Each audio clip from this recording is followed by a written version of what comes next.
Genesis by Sebastião Salgado, published by Tashkent in 2013. It's a mammoth 520 pages.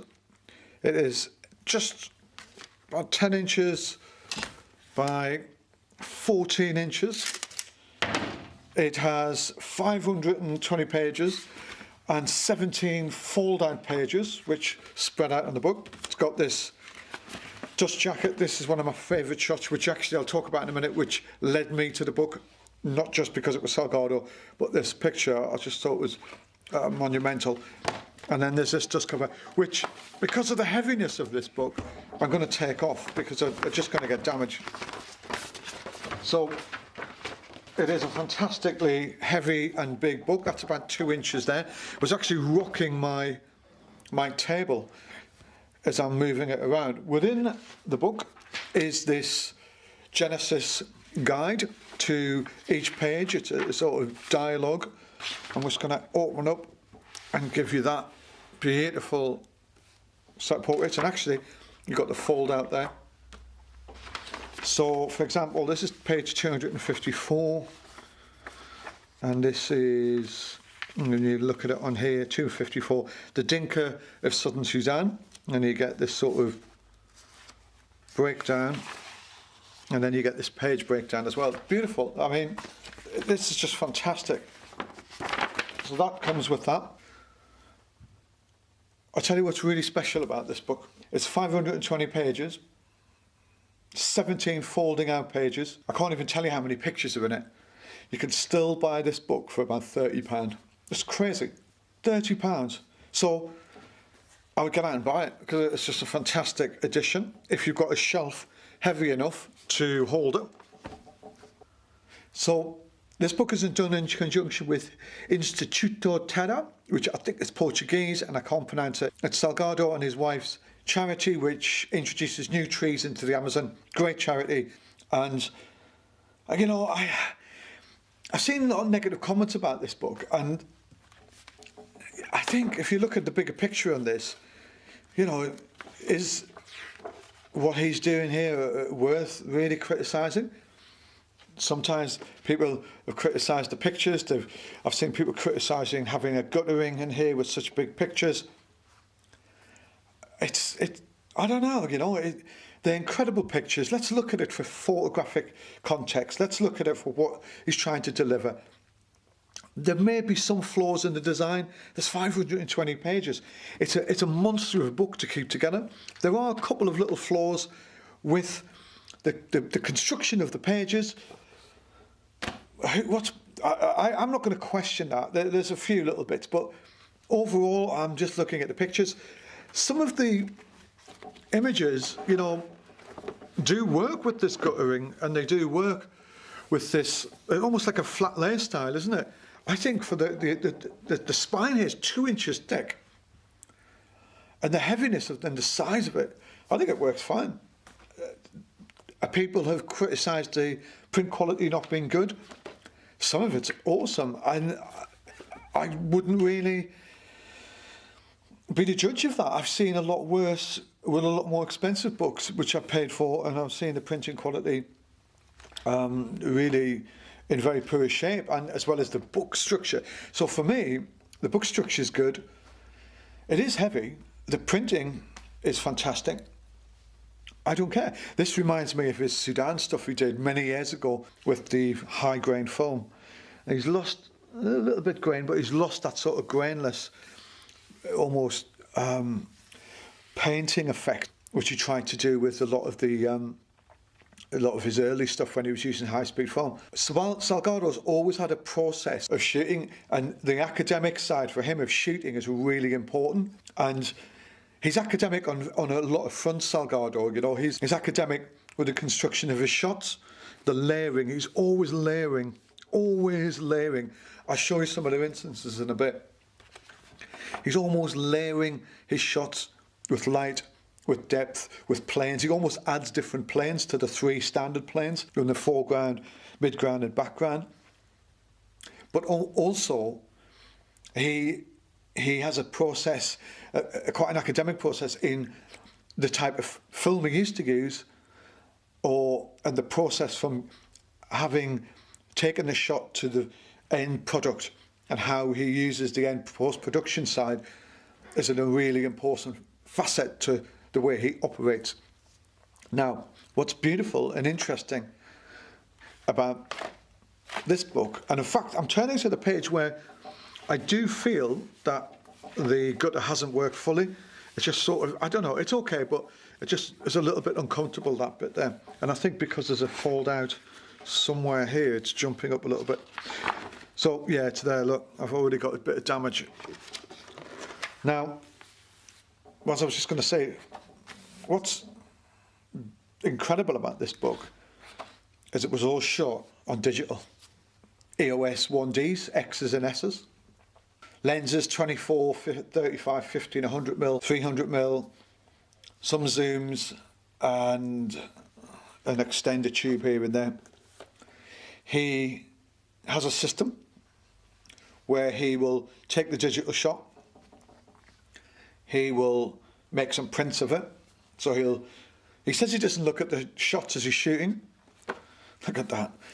He said he doesn't look, as he's shooting, he doesn't really look at the pictures he's taking. He looks at the end of the day, which is neither here nor there really, but what he does when he comes back from a job, he says he selects the best, makes the prints out of them, and then I think he has the small print and edits down again, and then he gets the best images and turns the digital into a physical negative black and white, and then they prints up 30 by 40 inch silver paper prints. So he's got a trusted team of printers. I think he always has, Salgado, because I know, as I said previously, he has a system in place with this side of it, the post-production side, which is really important to him to achieve the quality one. So, and you forget, you know, with somebody like Salgado, when he does these mammoth trips, like he did with the Serra Pelada gold miners, and the workers and all of this other stuff he's done, he does these mammoth journeys, but this sort of thing takes years and years and years, and he's amazing operator. He always has been. He has the capabilities of organising a trip, and then at the end of the day, shooting it and post-producing it and getting it out there. Now, you can find faults in everything. Everybody does. But I think what you've got to look at with Salgado, learn from what you can do, learn how he works in planning a big project, how he operates within that. There's plenty of interviews and stuff you can find out how he does stuff. But he's not just a photographer, he runs charities. It's sort of like he's used photography as a tool and his past as an economist to do something else, using photography to help do other things. Now, this is a classic example of his layering, how clever he is. And at the end of the day, a lot of the time, his pictures, not how he got and spent 2 months trying to get a picture, but just his pictures tell the story. The front cover with the Alaskan mountain range is just phenomenal to me, and if I come across it, I will discuss it. So it's on digital. It's in 5 chapters. It is in, let's have a look at them actually. Let's just get this. I'm working with a new camera today, so my trusty little Olympus broke, and I've got a new little camera here. So we've got 5 chapters. We've got Planet South,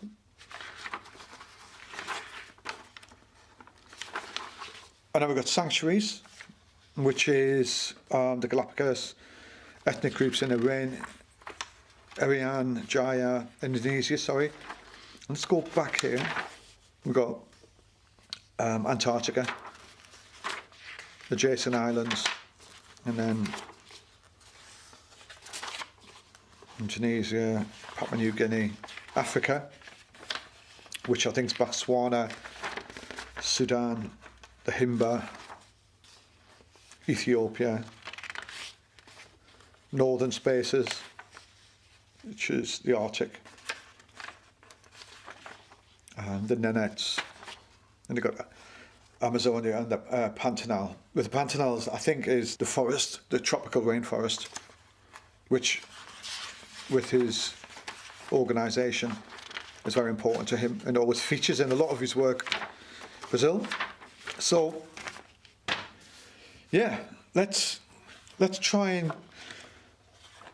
work our way through a lot of these chapters. This is the Foreword by Sebastião in Paris, behind the picture, and talking about how Genesis was born, and how after the workers and migrations, and how he started looking at the land, and he set up Instituto Terra with his wife, and just how he embarked on the whole research to identify regions of the world which seemed untouched. And now I'm going to get to the concept behind this book, and I'm going to try and make a bit sense of it, but look it up, argue with me, because I'm not an authority. I'm just giving you my opinion, and that's what this is about.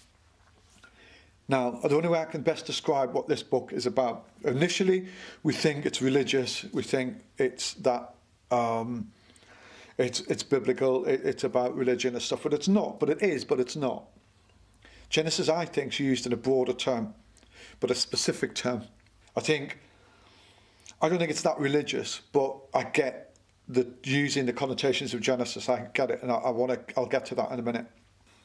If you look at the Brazilian Serra Pelada gold mining series, which really put Salgado fully on the map, they were quite biblical, they were quite iconic.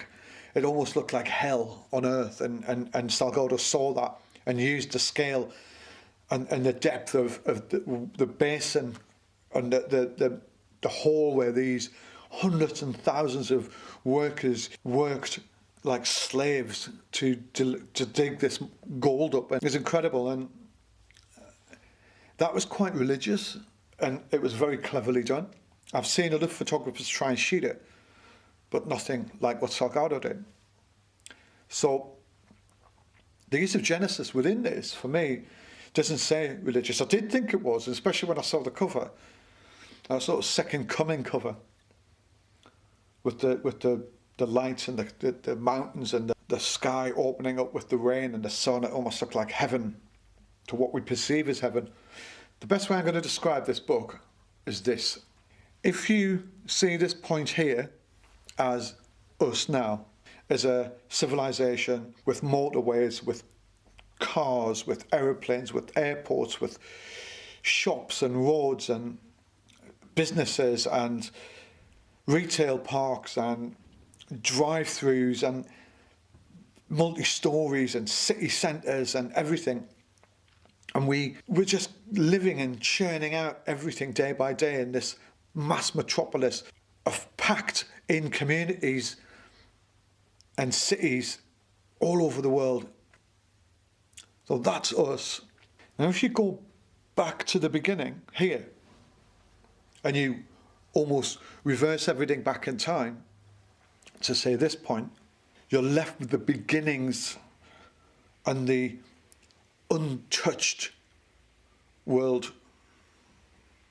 And this is what this book is about, this area here. And what Salgado's tried to do is find places which are still, and people and animals which are in this stage here, which are still almost left untouched or in their natural form, or just sitting there disregarded in a way, or not even thought about, but are still there. And I think this is where Salgado's book is in. It's unique. It's an interesting point of view. So what I'm going to do, I'm going to go through it.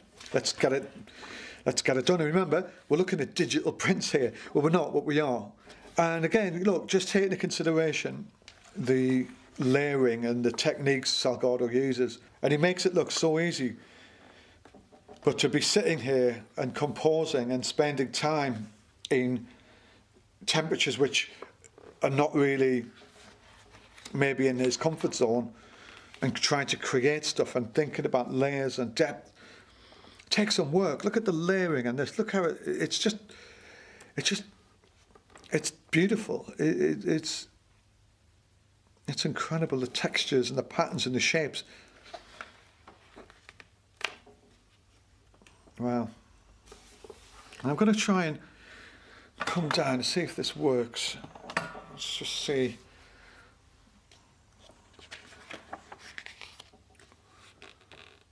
It's beautiful, isn't it? And I think we're going back here. This is where this is a pull-out now. And this, I think there's a movement here, there's a sequence. Some of this stuff might just look pretty simple and boring, but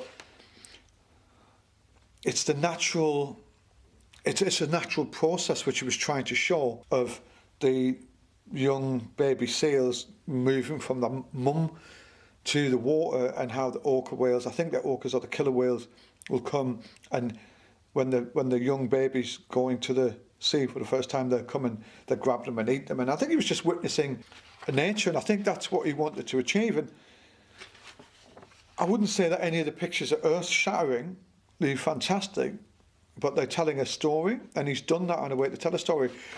But then you can put it to stuff like this, which is showing that solitude of maybe the seal which has won its freedom by avoiding being eaten. And there's a balance, you know, there's a balance. Not every shot's going to be great, but he's telling a story within a story. So you've got the beauty and the really beautifully aesthetically pleasing, well constructed, well lit, beautifully observed shots, and then you've got some standard shots which are showing the process. But attention to detail with lighting and everything is unique. And I think many of us could get this, but not many of us could get this. And I think that's a balance, and I think we've got to take that into consideration. Look at that. Oh, amazing. Look at this. I'll show you a picture of Salgado with this book to give you an idea of the scale and how he's gone from shooting like a 35mm standard format with the digital Canon to getting something this big. I think also he shoots a 645. So for those of you familiar with the 645, you work that off a medium format, and it's sort of almost vertical on the frame, and it fits the width of the frame. It's quite interesting. And I think Salgado shoots that whole process of, and his cameras are masked off to shoot in a 645 format. So I presume they're cropped again, in a way. Interesting. I don't really know. Again. So let's move on to another chapter. Look at that. Isn't that astounding? Wow.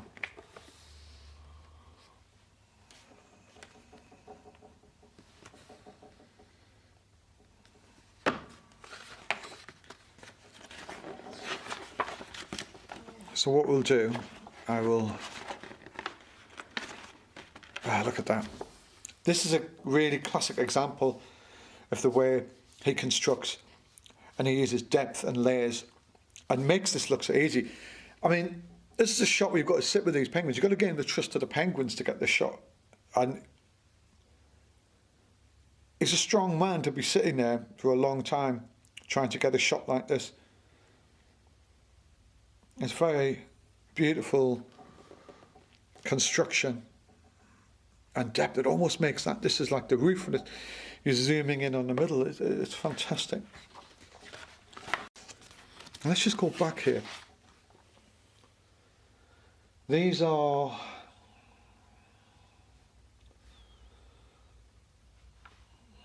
now 202. These are these the mudmen? I presume these are the mudmen. And yeah, I think they're mudmen, and this is a ceremonial dress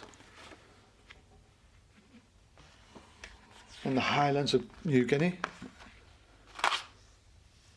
Amazing. The light, incredible to shoot. That looks like a studio backdrop, isn't it? It's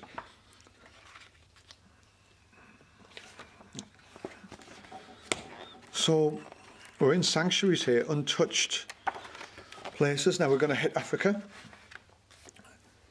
And this is a little bit of an insight. And since my first visit to Tunisia in '73, I've always felt a deep attachment to Africa.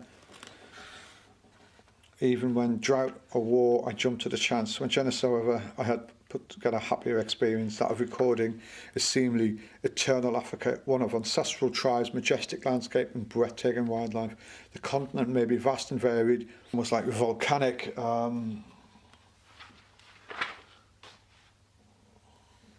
It's lava, isn't it? And that's in Congo. It's incredible. Look at the depth. I can't believe this book's £30.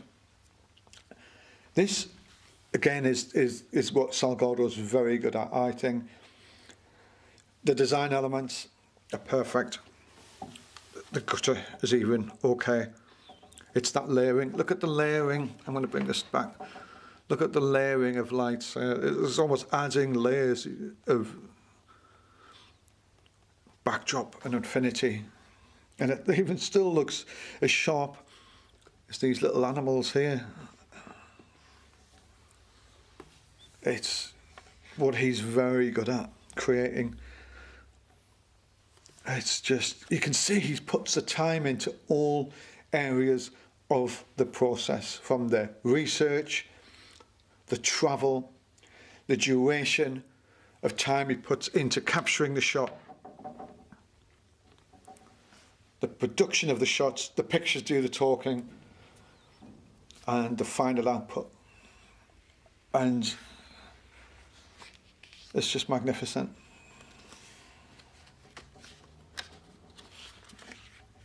This is the Sand People, the Kalahari Desert in Botswana. Beautiful.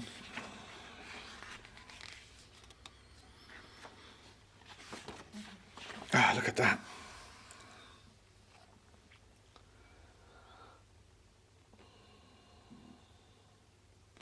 Algeria, the large sand dunes in Mado Dart or Tadrat.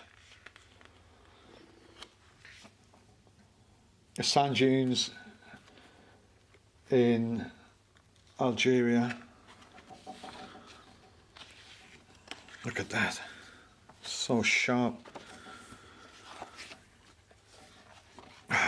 Amazing. I was briefed on this shot earlier. And this is southern Sudan, I think. And this is Namibia, the cattle herders. Look at that.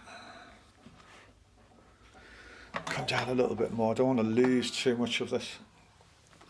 I think the gutters hold up well. It hasn't totally killed it. You can see there's a little problem there. I haven't come across there actually, if you look. So let's, it's just monumental, and there's another set of pages there, but they're beautiful. It just feels like another age, but it's 5 years old, isn't it? It's incredible. And let's just go back here. These are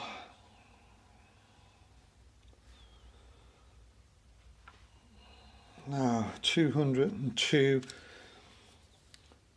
Are these the mudmen? I presume these are the mudmen. And yeah, I think they're mudmen, and this is a ceremonial dress in the highlands of New Guinea. Amazing. The light, incredibly difficult to shoot. That looks like a studio backdrop, isn't it? It's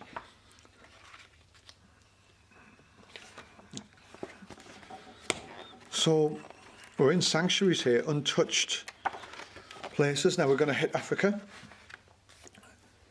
and this is a little bit of an insight. And since my first visit to Tunisia in '73, I've always felt a deep attachment to Africa. Even when drought or war, I jumped at a chance. When Genesis, however, I had put together a happier experience, that of recording a seemingly eternal Africa, one of ancestral tribes, majestic landscape and breathtaking wildlife. The continent may be vast and varied, yet its many ecosystems remain uniquely African. So that's great insight. It's almost like volcanic.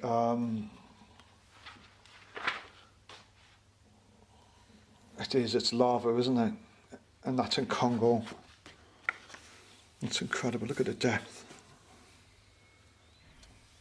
I can't believe this book's £30. This, again, is what Salgado's very good at, I think. The design elements are perfect. The gutter is even okay. It's that layering. Look at the layering. I'm going to bring this back. Look at the layering of lights. It's almost adding layers of backdrop and infinity. And it even still looks as sharp as these little animals here. It's what he's very good at, creating. It's just, you can see he puts the time into all areas of the process, from the research, the travel, the duration of time he puts into capturing the shot, the production of the shots, the pictures do the talking, and the final output. And it's just magnificent.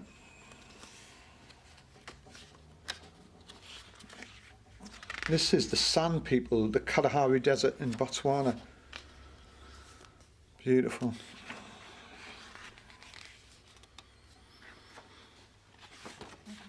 Ah, look at that.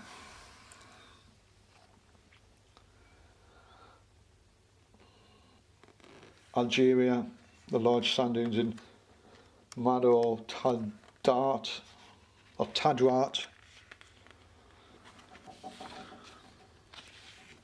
Look at that. So sharp. Amazing. I was briefed on this shot earlier. And this is southern Sudan, I think. And this is Namibia. The cattle herders. Look at that. Come down a little bit more. I don't want to lose too much of this. I think the gutters hold up well. It hasn't totally killed it. You can see there's a little bit of a problem there. I haven't come across there actually. If you look at that, you can see there's a little bit of overcutting on that there. Look at that. You must excuse the reflection lights. It's a pure black there. And that's in Namibia again. And the whole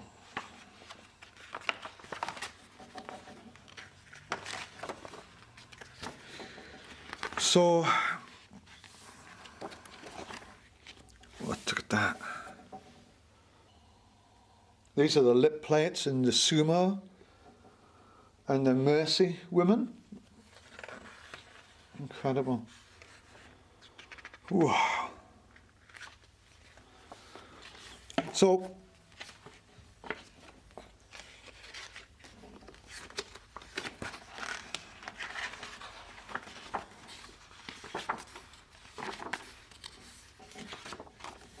here we are in northern spaces, the North Pole, Arctic Circle, Alaska, Canada, Greenland, Scandinavia. And that for me is just, when I looked at that, it just said a lot about the decisive moment in a way of being there, trekking in that oxygen-starved area. It must have been hard work. And then to shoot and look down at that and wait for the time and spend enough time there to get that, and then this coming in, it just... It all came together, and it's monumental, isn't it? I'm only on page 329. There's a great shot. Look at that. This is in... I think is this the Arctic Wildlife Range or something like that? Refuge?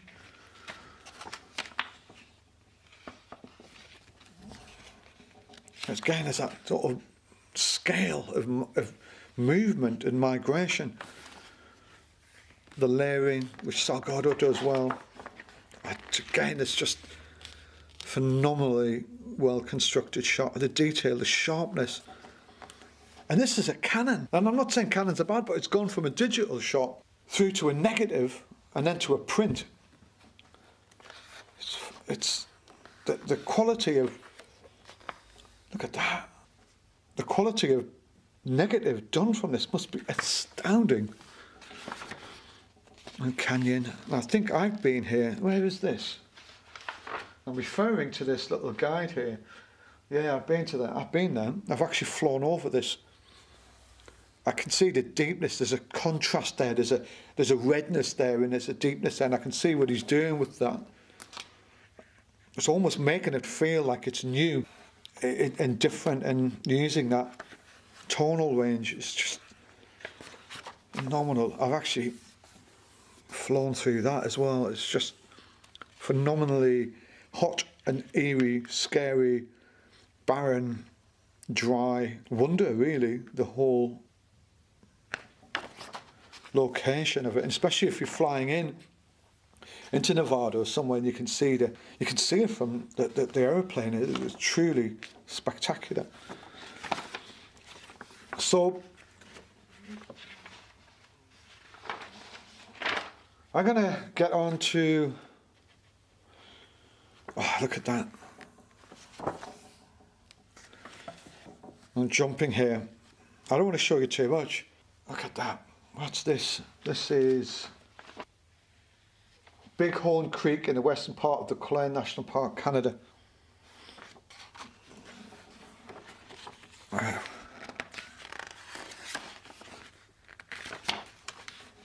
I want to take you, oh, look at this.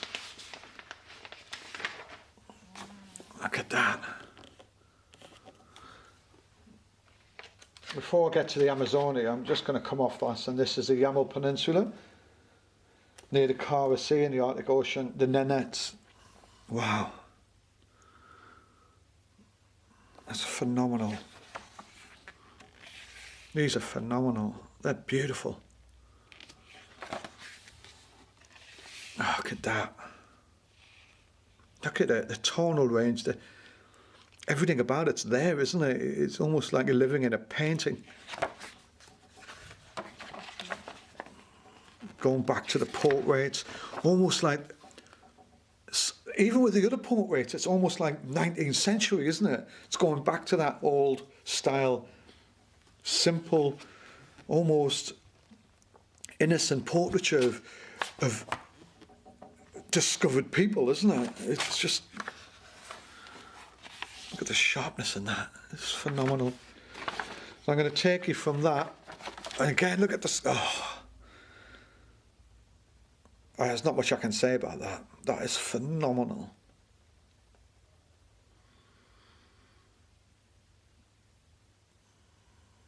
I wonder if that's a Dodge burn there in the post-production, that line. Could be. Amazonia and the Pantanal. From space, the Amazon River and its tributaries resemble a giant tree of life. Indeed, the entire Amazon basin represents life in myriad ways. As a global lung, as a source of 20% of the world's fresh water, as home to uncounted species of flora and fauna, as a refuge of scores of Indian tribes. And I think this is home, isn't it, for him? And it's a great way, and a great last chapter, isn't it, in terms of his big project. And here you can see the stitching in here as well. It's holding out beautifully.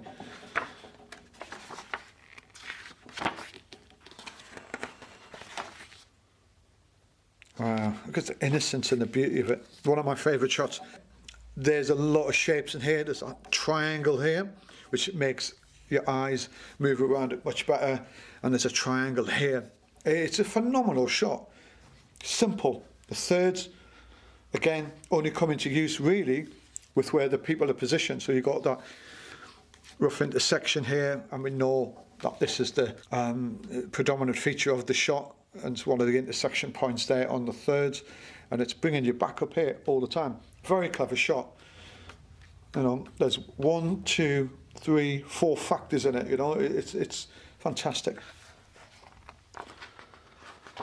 Okay, and look at that. Wow. That's the Zoe tribe. Wow. It's a pet monkey. They seem to like put wooden pipes, wooden stakes to their lips. Incredible. I think some of these shots are so beautiful. They shouldn't even be this small. You can't really see the ones I'm looking at to the right, but you should go out and buy this. The crocodile shot. Look at that. Look at the crocodiles. Now, is this where people are living, on the top of this? Oh, that's the flat top mountain, isn't it? Wow. How high is that? It's very incredibly done, that. Look at that. I mean, there's not much you can say about that shot.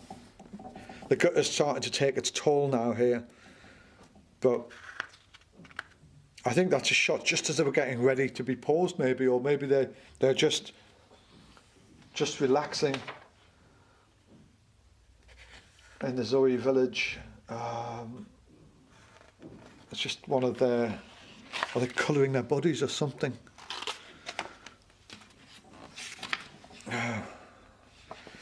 This is a monumental book. You need to get this. £35, £30 you can get this for. There's not a lot more I can say, really. I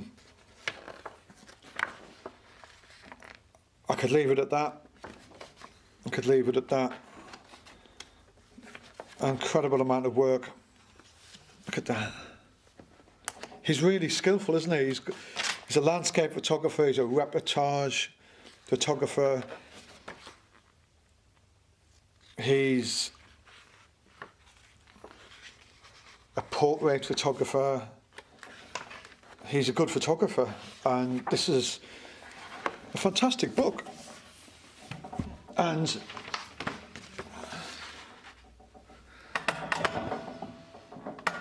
it's a book I think you should go out and buy. I've only shown you a fraction of this book.